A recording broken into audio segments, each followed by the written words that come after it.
Bom dia, mas bom dia mesmo. Que bom estarmos juntos, direto de Campina Grande, para a realização de mais um programa Opção para a Vida, nessa manhã de quarta-feira, hoje 9 de abril.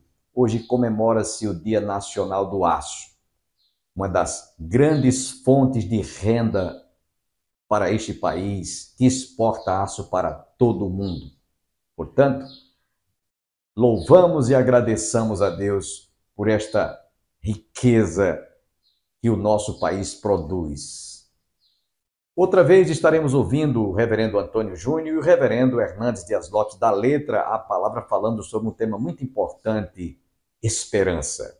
Quantas pessoas, diante dos desafios, dos obstáculos, das lutas, das provações, das tribulações, das notícias não boas e não agradáveis que nós não gostaríamos de ouvir, perdem todas as esperanças. Mas lembremos que há um adágio popular que diz que a esperança é a última que morre. Aliás, nós cristãos não usamos esse provérbio porque a nossa esperança está em Cristo. E Cristo é a nossa esperança. Portanto, espero que você esteja com seu coração aberto e receptivo para ouvir outra vez o reverendo Hernandes Dias Lopes tratando sobre esse tema, esperança.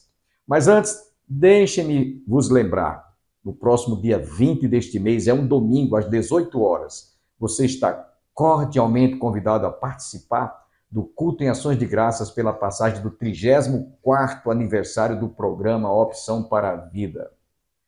A nossa igreja estará sediando e naquela noite estará ministrando a palavra o pastor Daniel Carlos e a Orquestra Louvores Eternais da Assembleia de Deus. Portanto, anote em sua agenda, você é o nosso convidado de honra. Venha prestigiar, venha juntamente conosco rendermos ações de graças pela passagem do 34º aniversário do nosso programa. Quero deixá-los agora com o reverendo Hernandes Dias Lopes falando sobre esperança.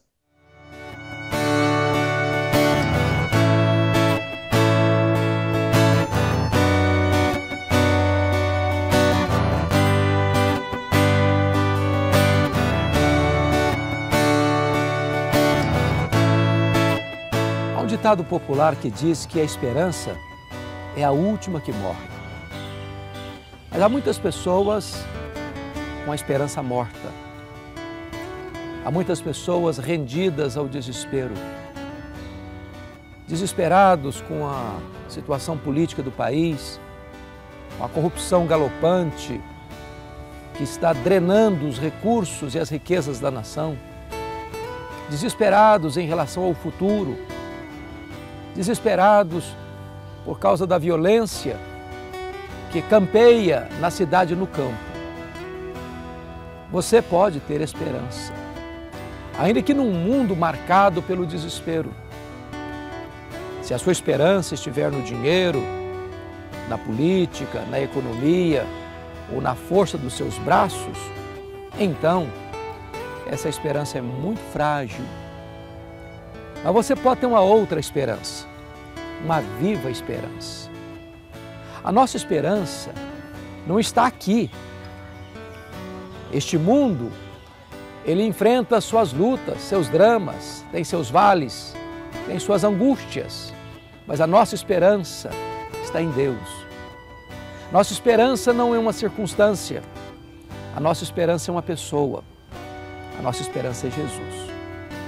O apóstolo Paulo, quando escreveu a sua primeira carta aos Coríntios, disse que se a nossa esperança se limitar apenas a esta vida, somos os mais infelizes de todos os homens.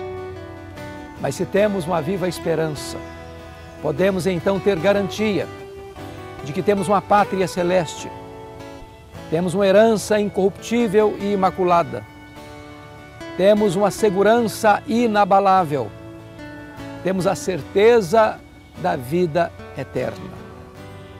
Por pior que seja a circunstância aqui, por mais dramáticas que sejam as realidades que cercam a sua vida, essa esperança é uma âncora firme nas tempestades e você rumará seguro para o porto divinal, onde você desfrutará da bem-aventurança eterna.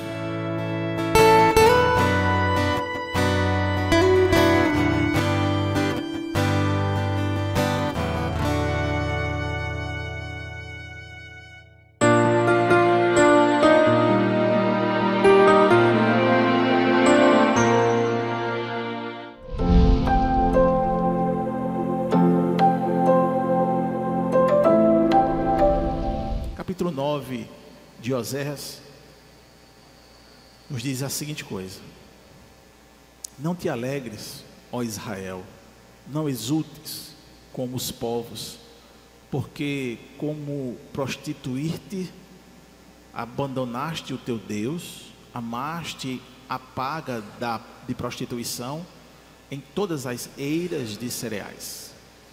A eira e o lagar não os manterão, e o vinho novo lhes faltará.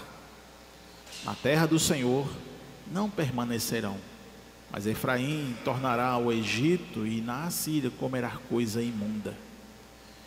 Não derramarão libações de vinho ao Senhor, nem os seus sacrifícios lhes serão agradáveis. Seu pão será como pão de pranteadores, todos os que dele comerem serão imundos, porque o seu pão será exclusivamente para eles, e não entrará na casa do Senhor.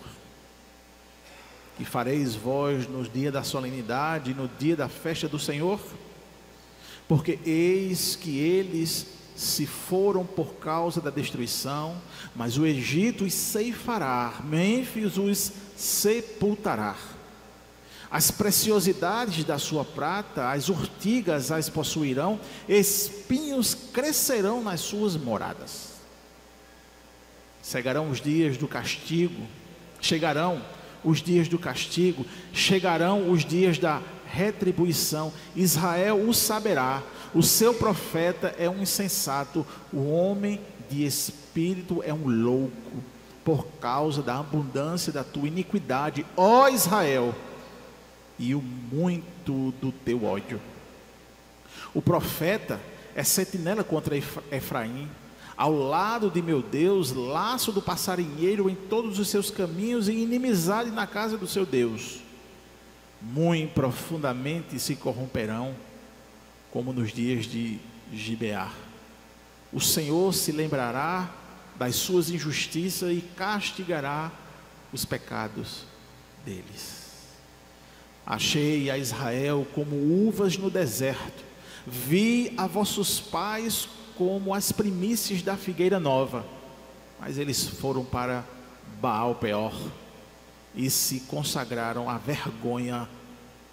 vergonhosa idolatria, e se tornaram abomináveis como aquilo que amaram. Quanto a Efraim, a sua glória voará como ave, não haverá nascimento, nem gravidez, nem concepção. Ainda que venham a criar seus filhos, eu os privarei deles, para que não fique nenhum homem.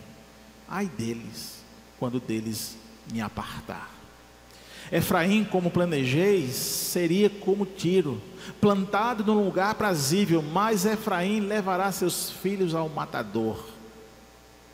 Dá-lhes, ó Senhor, que lhes darás?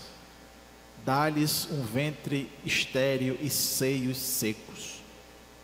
Toda a sua malícia se acha em Gilgal, porque ali passei a aborrecê-los, por causa da maldade das suas obras. Os lançarei fora da minha casa, já não os amarei, todos os seus príncipes serão rebeldes.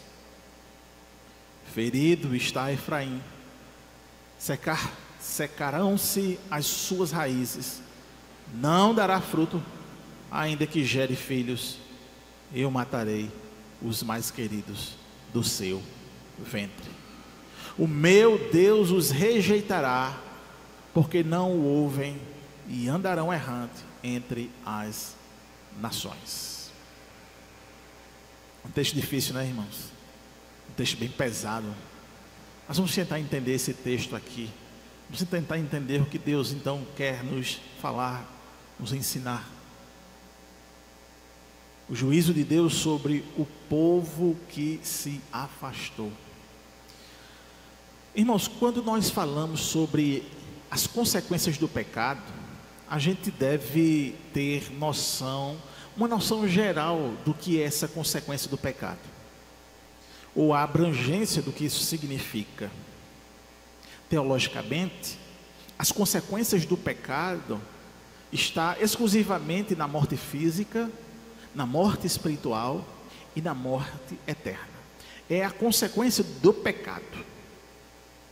Adão e Eva, eles experimentaram a morte espiritual quando desobedeceram a Deus, o que levou à separação da raça humana do seu Criador.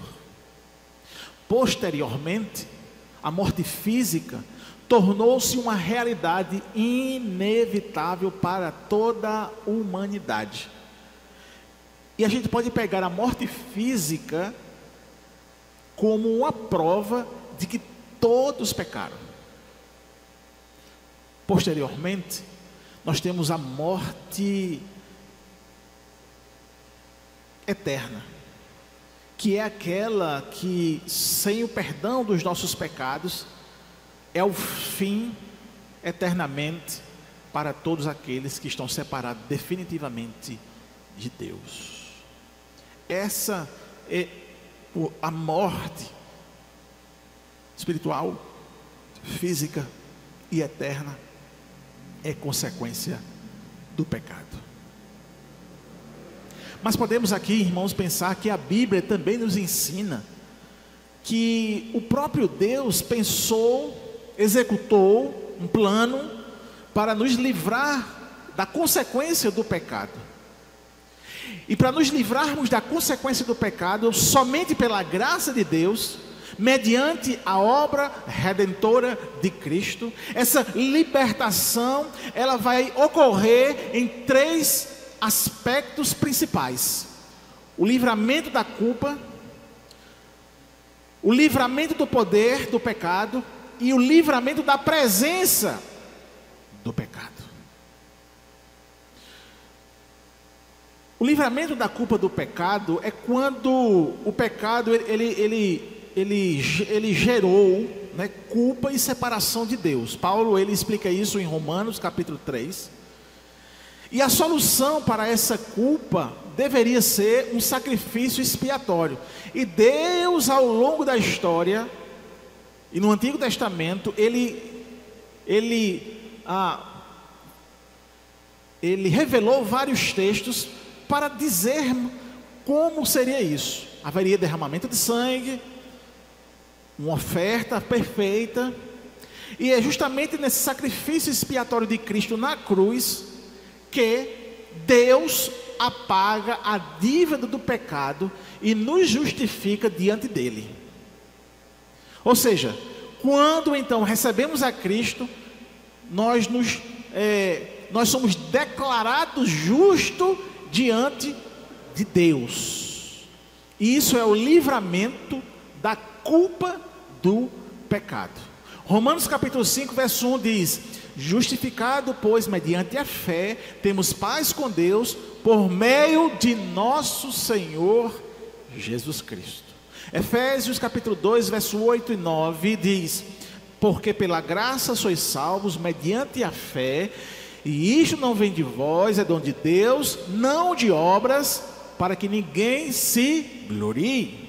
Então, a justificação significa que Deus olha para o pecador arrependido como se ele nunca tivesse pecado, pois a sua culpa foi completamente removida por Cristo. Isso é ser crente, amém? Aleluia.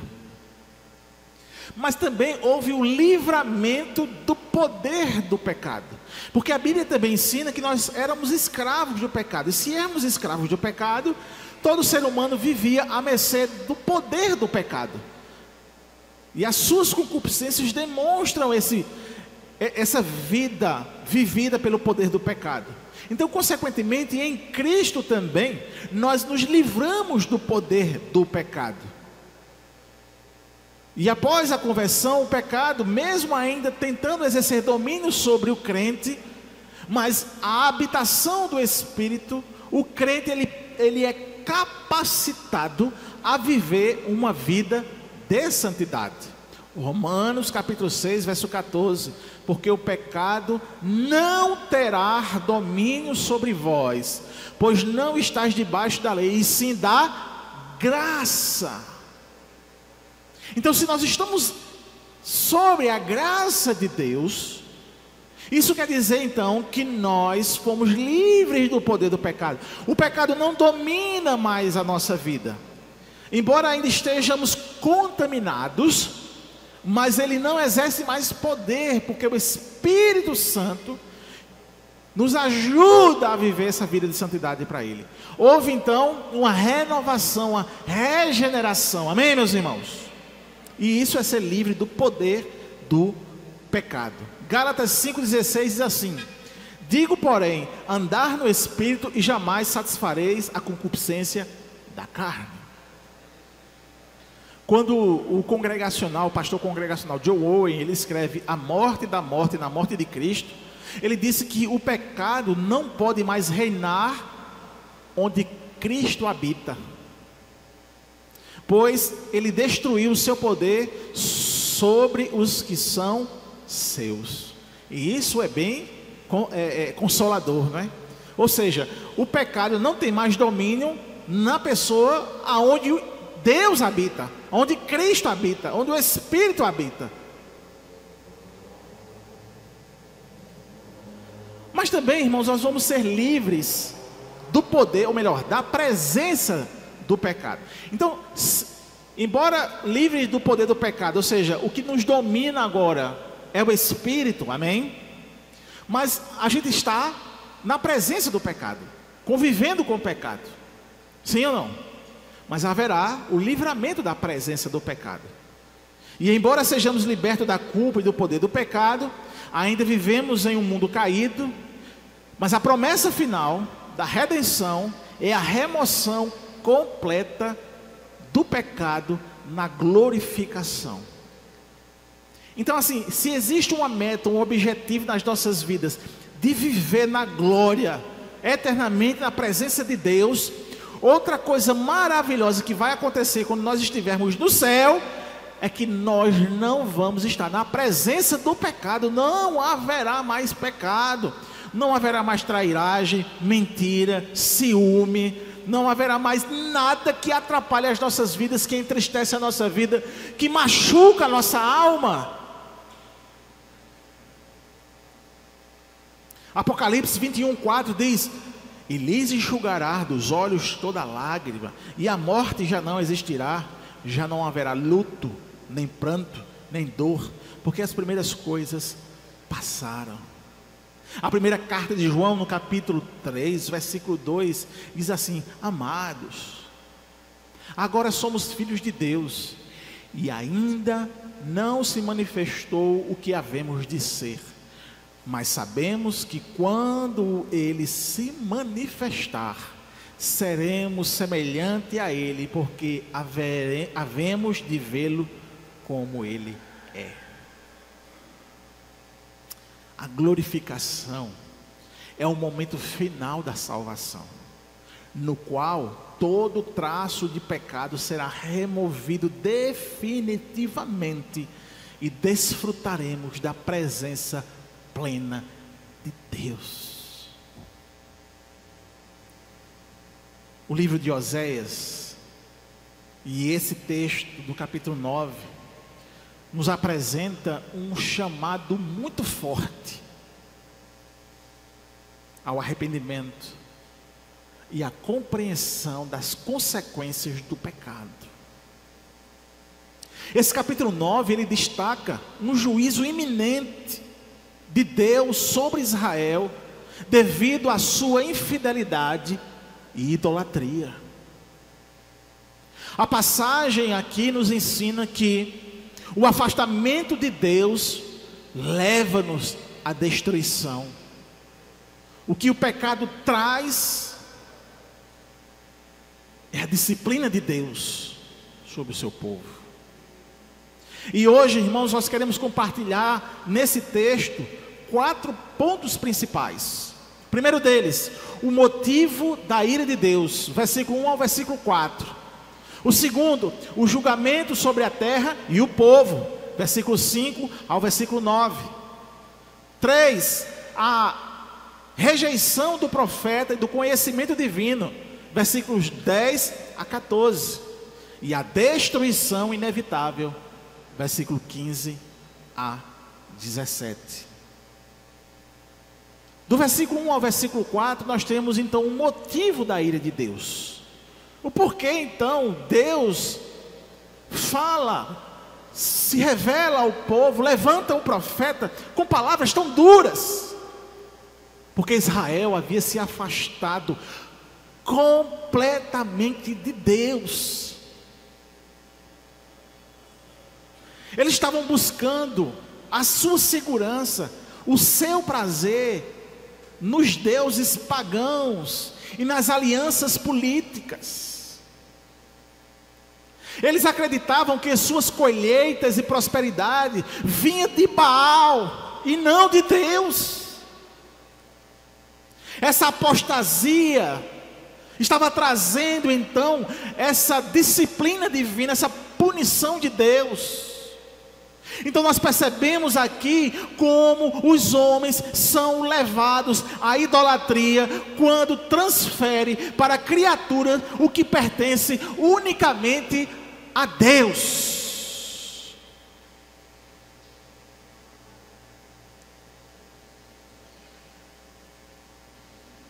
Olha, no Brasil a gente chama de Fla-Flu. Sabe o que é Fla-Flu, né? Flamengo e Fluminense. São os dois times do Rio, que assim, a metade do Rio é Fluminense, a metade do Rio é Flamengo.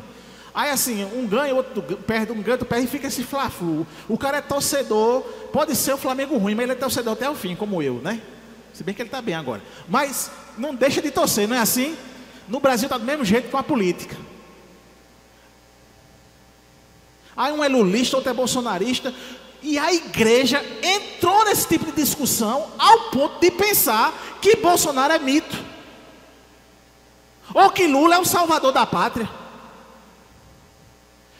Aí quando um ou outro ganha, sabe o que é que está acontecendo? Juízo de Deus sobre a nação e sobre a igreja. Porque nós confiamos em quem, irmãos? Em Deus. Nós confiamos em Deus, e a agenda pecaminosa no mundo, ela nunca vai deixar de acontecer, irmãos. Sempre haverá no mundo pecado, sempre haverá no mundo louvor ao pecado, porque o mundo ama o pecado. Agora, estranha-me é a igreja amar o pecado. Sim, aí é estranho, aí pelo amor de Deus, não é mais nem igreja. Mas nós dependermos de quem está na cadeira, nós nos entristecermos, brigar até com a família, com amigos, por causa de quem está na cadeira da presidência. Irmãos, isso é um exagero, e isso é pecaminoso. Nós não fazemos alianças políticas. Isso chega a nos envergonhar. Você vai assistir a uma transmissão, a um programa, e quando você vai ver, é um governador, é um deputado, é um candidato à presidência no púlpito da igreja. Aí tem hora que o cara está falando para a igreja, ele pega o microfone e fala para a igreja. Aí está lá, com as mãos assim. Daqui a 2 dias, ele está lá na outra igreja católica, desse mesmo jeito.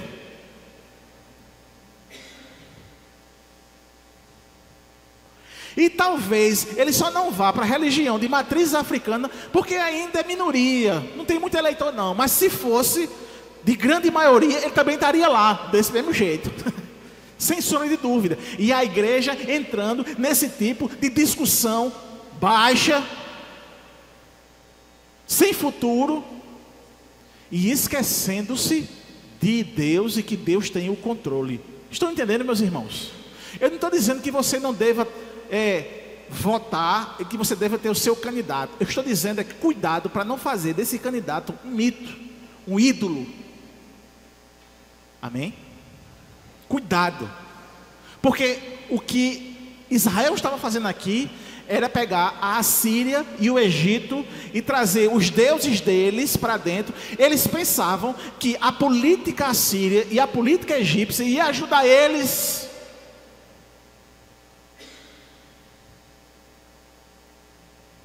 A consequência disso é que Deus começou a tirar a sua provisão do meio. O alimento se tornaria escasso e eles seriam exilados, impedidos de adorar no templo. Assim o pecado, que parecia trazer segurança, Senão vamos fazer aqui aliança com um político, porque ele vai dar o telhado, ele vai dar o ar-condicionado da igreja. Graças a Deus que isso aqui não acontece. Eu estou dando um exemplo, porque eu já vi político fechar a igreja e o pastor fechar a igreja para votar em fulano de tal. Eu já vi. Eu já fui cooptado para receber benefícios de prefeitura para chegar no púlpito da igreja e falar bem do político. Sabe o que Deus está dizendo aqui? Quando isso começar e o cara pensar que é vantagem, que o cara pensa que é vantagem. Se ele está fazendo, presbítero Everaldo, se ele está fazendo, ele pensa que é vantagem. O que Deus está dizendo aqui? Ele pensa que é vantagem, mas eu estou retirando a sua provisão. Vamos ler os versículos 1, 2, 3 e 4. Não te alegres, ó Israel, não exultes como os povos, porque como prostituir-te, abandonaste o teu Deus, amaste a paga da prostituição em todas as eiras de cereais. A ele e o lagar não os manterão, e o vinho não lhes faltará. Na terra do Senhor não permanecerão, mas Efraim tornará ao Egito, e na Síria comerá coisa imunda. Não derramarão libação de vinho ao Senhor, nem os seus sacrifícios lhe serão agradáveis. Seu pão será como pão de pranteadores, todos os que dele comerem serão imundos, porque o seu pão será exclusivamente para eles, e não entrará na casa do Senhor. Meus queridos irmãos, muitos hoje confiam mais nos bens materiais e no sucesso mundano do que em Deus. A prova disso é que tais políticos fazem aliança com quem tiver vantagem.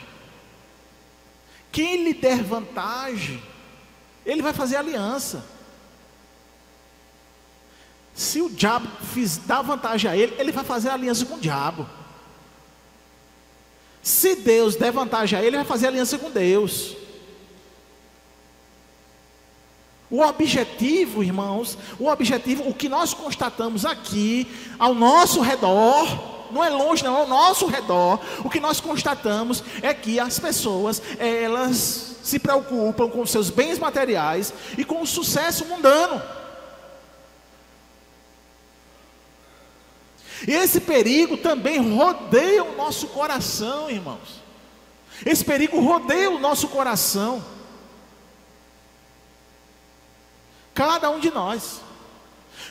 Então eu penso que nós devemos nos lembrar de que toda a provisão vem do Senhor, e que a idolatria moderna, em qualquer forma, nos afasta de Deus. Então, se você é preocupado com os materiais, com o bem material, se você é preocupado com o que estão dizendo de você, se você é preocupado, se você é benquisto ou não, se você está preocupado unicamente com isso, é porque você está fazendo uma idolatria moderna. Você confia mais naquilo que as pessoas estão dizendo do que daquilo que Deus fez na sua vida e do que Deus pensa de você. A paz do Senhor, meus amados irmãos, queridos amigos, queridos ouvintes do programa Opção para a Vida. Que bom que estamos celebrando 34 anos deste programa no ar. É um trabalho feito pelo pastor João Bosco de Moraes, que ao longo desses 34 anos tem anunciado com alegria a palavra de Deus, conforme nos diz no Salmo 96, versículo 2. Cantai ao Senhor, bendizei o seu nome, anunciai entre as nações a sua salvação de dia a dia. E isso tem feito ele com muito carinho, com muito amor, com muita dedicação. E nós louvamos a Deus porque, além de pregar a palavra de Deus neste programa, também o pastor Bosco tem feito viagens a Israel. E eu tive o privilégio de, com uma equipe de pastores, participar da 10ª viagem. Foi muito bom. Tivemos na Turquia e também em Israel. Tudo isso graças a esse programa. De maneira que eu estou aqui para expressar minha gratidão a Deus por este programa e pedir a Deus que dê graça para que o pastor Bosco continue anunciando a salvação de Deus através deste programa, fazendo a obra de Deus com alegria, com muito prazer, com muito entusiasmo, e que a gente possa ter muitos e muitos anos ainda glorificando o nome do Senhor pelo programa Opção para a Vida. Parabéns, que Deus abençoe em nome de Jesus. Amém, amém. Eu quero agradecer a você, internauta, telespectador da TV Master, TV a cabo, canal 20, que esteve conosco. Nos reencontraremos amanhã com a graça de Deus. Até lá.